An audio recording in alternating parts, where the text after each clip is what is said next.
Hola, muy buenas tardes. Soy la doctora Angélica Sánchez, soy residente de Neurología del Hospital Infantil de México, Federico Gómez, y el día de hoy tengo el gusto de coordinar las pláticas para padres y a continuación vamos a iniciar con nuestro primer ponente que tengo el gusto de presentar, es el doctor Salvador Villalpando. Él es gastroenterólogo pediatra, jefe del Departamento de Gastroenterología y Nutrición Pediátrica del Hospital Infantil de México, Federico Gómez, así como profesor titular de la UNAM del curso universitario de Gastroenterología y Nutrición Pediátrica.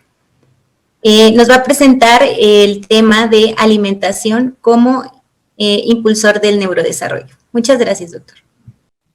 Excelente, doctora Angie, de verdad muchas gracias y de verdad muchas gracias al comité organizador. Ustedes, la gente que me conoce, sabe que soy un gran admirador de la Asociación de Médicos y de este tipo de iniciativas que el doctor Barragán siempre promueve, que es hablar con todos los grupos, papás, mamás, psicólogos, etcétera.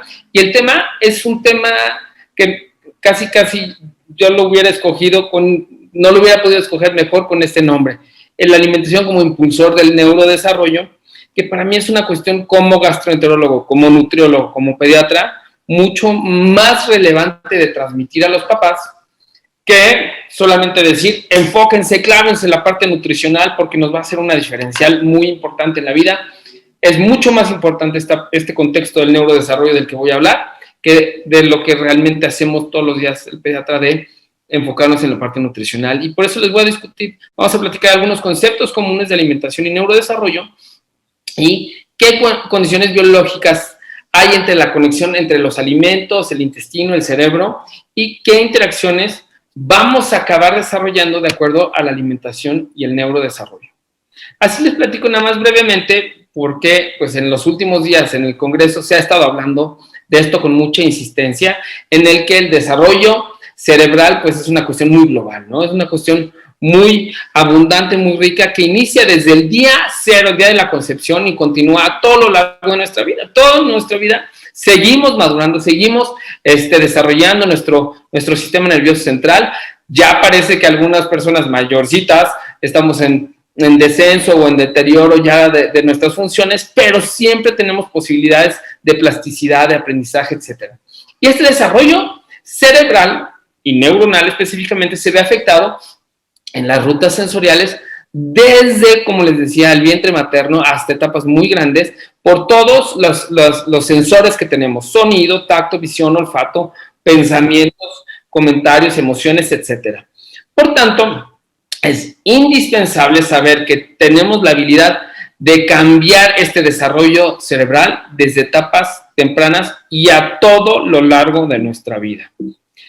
¿Qué es lo que ocurre? Pues nada más les pongo este dibujito, que hice los dibujitos, parece que los hizo mi hija, pero con colorcitos para que sepan que cada una de las zonas de nuestro cerebro, en la parte más superficial se llama corteza, tiene funciones completamente diferentes. O sea, no todo el cerebro se encarga de hacer todas las cosas al mismo tiempo, sino que tenemos zonas muy específicas de cada parte del cerebro para uno que son los movimientos voluntarios, pensamientos, personalidad, que está en la parte más frontal, en la parte temporal, la audición, lenguaje, procesamiento de memoria. Y fíjense esta parte, el lóbulo parietal, que está acá arriba de nuestra cabeza, en el lenguaje, atención, sensación y control motor. Entonces ahí es donde se integran muchas de las cosas que vemos con nuestro occipital, integramos con la audición, hacemos con nuestras emociones, en una parte de toda nuestra memoria. Y si se fijan, todavía no he hablado de ningún alimento, y todo esto está ocurriendo continuamente en estas imágenes preciosas que tenemos ahora gracias a la resonancia magnética funcional. Pueden ver cómo es el grosor de la corteza de un bebé. ¿Sí? Fíjense, en este grosor tiene un grosor muy delgadito al momento del nacimiento. Si lo pueden ver, la resonancia magnética, así lo podríamos ver en esta superficie. Ahí ven algunos rasguitos medio amarillos y medio rojos, ¿no? Fíjense, ya en el niño de 5 años, todo ese verde ha ido engrosando importantemente en tener mayor cantidad de materia gris, y va haciendo una gran cantidad, trillones de conexiones sinápticas, casi 1 millón de interconexiones entre esas En un minuto. Imagínense toda la velocidad que está ocurriendo dentro de nuestros cerebros, en el de ustedes ahorita, por el solo hecho de estarme escuchando hablar, está tratando de integrar esta visión que estamos teniendo de los colores de los cerebros de los niños desde los 5 años hasta los 20 años de edad, y cómo va madurando y cómo todo esto lleva a cabo un montón de conexiones, y que en estas etapas importantes del crecimiento hay una gran plasticidad cerebral. Sí, todos lo hemos dicho de nuestros hijos, es que de verdad este escuincle es una esponja. Lo que le digo aprende, repite, lo imita, cacarea. Son muchas las cosas que vemos que nos hablan de la plasticidad neuronal.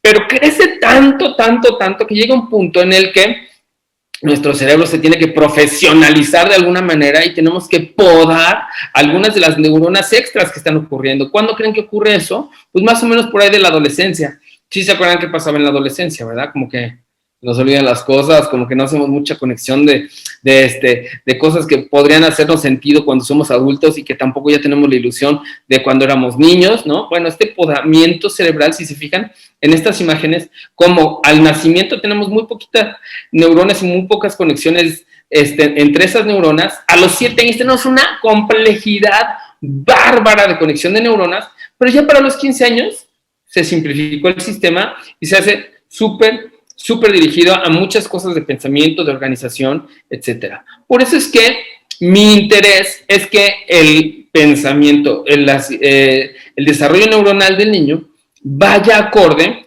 conforme vamos creciendo. Y fíjense en esta tristísima historia.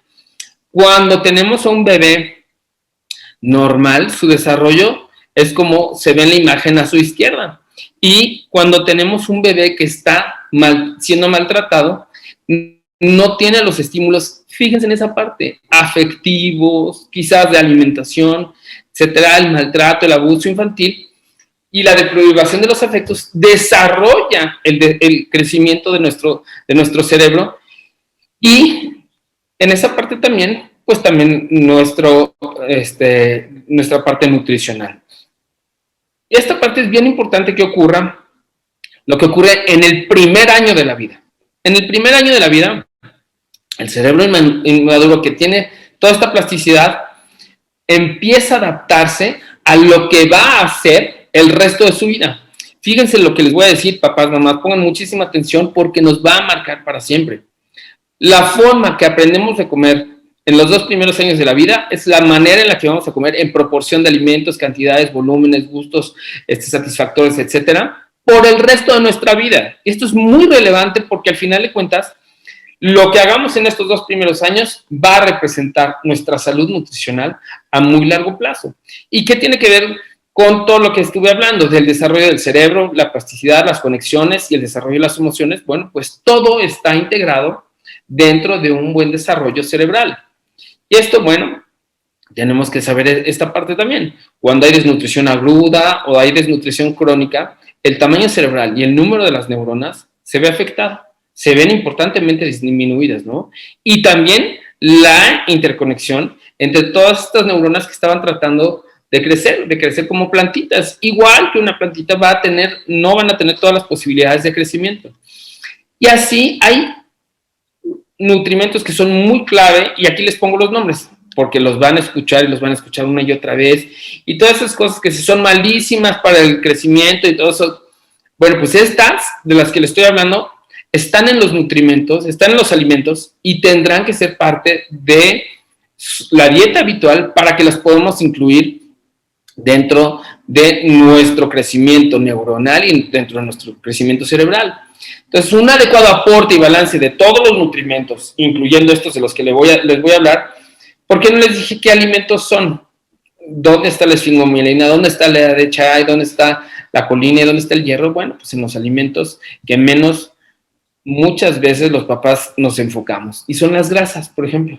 Las grasas de la dieta son un componente indispensable para un buen desarrollo cerebral. Y así, donde primero las empezamos a consumir es en la leche humana.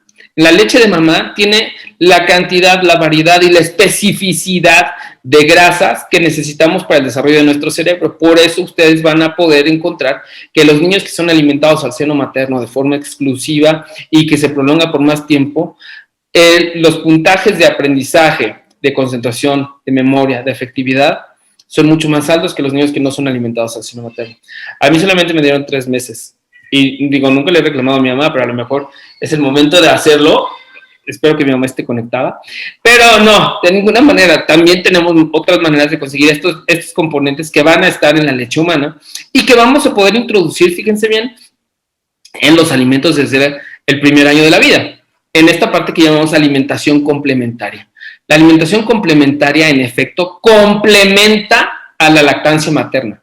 No solo se convierte en alimento, no es el alimento principal, al menos no en el primer año, es hasta el segundo año de vida que los alimentos sólidos son más abundantes que la leche y que en ese sentido tenemos que tener incluidos en esta parte una buena cantidad de grasas en los alimentos que son indispensables para el desarrollo del cerebro del bebé.